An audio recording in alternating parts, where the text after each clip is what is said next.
వేములవాడ నియోజకవర్గ ఇన్ఛార్జి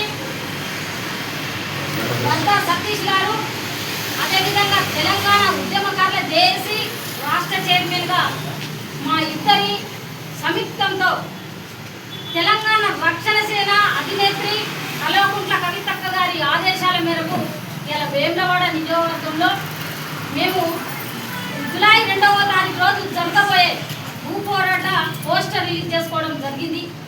తెలంగాణ ఉద్యమము మరి 69 నుండి 2014 వరకు మరి 1200 మంది బిడ్డలు చనిపోయి మరి వేలాది మంది జైలు పాలై త్యాగాలు చేసి తెలంగాణను సాధించిన విషయము మరి అందరికీ తెలిసిన విషయమే. మరి తెలంగాణ ఉద్యమంలో మరి ఎంతో మంది మీద కేసులు అయి కోర్టు చుట్టూ తిరిగి ఇవాళ వాళ్ళ కుటుంబాలను కూడా సాదుకోలేని పరిస్థితిలో ఇలా ఉద్యమకారులు ఉన్నారు. అమరవీరులు ఒక్కొక్క బిడ్డ చనిపోతే 1200 మంది బిడ్డల కుటుంబాలు వాళ్ళ రోడ్డున పడ్డాయి.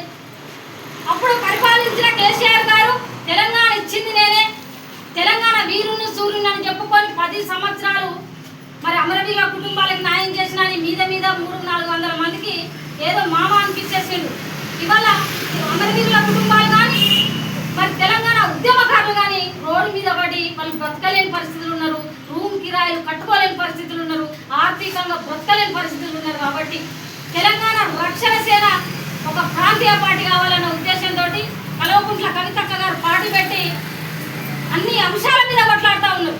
ఈ తెలంగాణ రాష్ట్రం సాధించే నీళ్లు నిధులు నియామకాలతో సాధించుకున్న తెలంగాణ ఇంకా మనం అనుకున్న దానికి మనం దగ్గర కాలేదు. కాబట్టి ప్రాంతీయ పార్టీ అవసరమని తెలంగాణ రక్షణ సేనను పార్టీ పెట్టి అన్ని అంశాల మీద కొట్లాడుతూ మరి ఉద్యమకారుల అంశం అనేది ప్రత్యేకంగా తీసుకున్నారు కల్వకుంట్ల కవితక్క గారు. కాబట్టి ఈ ఉద్యమకారులు ఉద్యమ సంఘాలు బట్టి ఈ ప్రభుత్వం పైన మెడలు పంచడానికి నానా ప్రయత్నాలు చేసి మరి గాంధీ భవన్ ముట్టడించుడు, అసెంబ్లీలు ముట్టడించుడు, తెలంగాణ భవన్లు ముట్టడించుడు, రేవంత్ రెడ్డి గారు ఇల్లు ముట్టడిస్తే వాళ్ళ నా మీద 6 కేసు పెట్టి నానా కష్టాలు పడటం. మరి కవితక్క కూడా మాకు ఎంకరేజ్ చేసి ఉద్యమకారులకు మీరు ఇచ్చిన హామీలు ఇవ్వకుండా మాత్రం ఈ రాష్ట్రంలో ఉన్న ఉద్యమకారులందరినీ ఏకం చేస్తానని డిమాండ్ చేస్తే భయానికి జీవ విడుదల చేసి ఓ కేశవరావు తోటి కమిటీ వేసింది. మరి కేశవరావు తెలంగాణ ఉద్యమకారుడే కాదు, ఉద్యమకారుడు గానంతో కేకే కమిటీ వేస్తే ఆ కేకే కమిటీ కాలయాపన చేస్తాం అంటే ఉద్యమకారులు రోడ్డు మీద పడితే మీకు అవసరం లేదా? ఇలా ఉద్యమకారులు బ్రతకలేని పరిస్థితులు ఉంటే మీకు అవసరం లేదా? తెలంగాణ రాష్ట్రం సాధించింది ఉద్యమకారులు. ఇలా తెలంగాణ రాష్ట్రం ఏర్పడకుంటే కేసీఆర్ ముఖ్యమంత్రి అయ్యేటోడా, రేవంత్ రెడ్డి నువ్వు ముఖ్యమంత్రి అయ్యేటోడువా?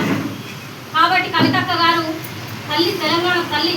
తెలంగాణ బిడ్డ, తెలంగాణ కోసం నానా పోరాటాలు చేసిన వ్యక్తిగా ఉద్యమకారుల పరిస్థితులను అర్థం చేసుకొని ఇలా కవితక్క జూలై 2వ తారీఖు రోజు భూ పోరాటానికి సిద్ధమవుతున్నారు. కవితక్క గారి ఆధ్వర్యంలో ఈ ప్రోగ్రాం జరగబోతుంది. కాబట్టి ఈ వేములవాడ అదేవిధంగా సిరిసిల్ల జిల్లా నుండి తెలంగాణ ఉద్యమకారులందరూ కూడా తల్లి రావాలి. ఆ రోజు కాంగ్రెస్ ప్రభుత్వం మీద మిలియన్ మార్చి చేసి కాంగ్రెస్ ప్రభుత్వం మెడలు వంచడం, అదేవిధంగా ఆంధ్రలో గుండెల్లో మనం పరిగెత్తించిన గుండెలలో భయం పుట్టించిన ఆ రోజును గుర్తు తెచ్చుకుంటూ ఇలా కవితక్క గారి ఆధ్వర్యంలో మిలియన్ మార్చి కల్పించేలా మనం అందరం కూడా ఉద్యమకారులు బాగా ఎత్తులు చేరుకొని మనం సక్సెస్ చేద్దాము. మనకు అక్కడ ఆశీర్వదించబోతుంది, ముక్కుపోయబోతుంది. ఖచ్చితంగా ఈ వేములవాడ నియోజకవర్గంలో మా సతీష్ తమ్ముడు నియోజకవర్గ ఇన్ఛార్జి బలంగా ఉన్నారు. తమ్ముని ఆధ్వర్యంలో వేలాది మంది ఉద్యమకారులు తల్లి రావాలని నేను కోరుకుంటున్నా. తమ్ముడు ఖచ్చితంగా తీసుకురావాలి. తమ్ముడు మనము మరో మిలియన్ మార్చి తలపిద్దామని కోరుకుంటూ నా పేరు భోగ్య పద్మ, తెలంగాణ ఉద్యమకారుల జేఏసీ రాష్ట్ర చైర్మన్.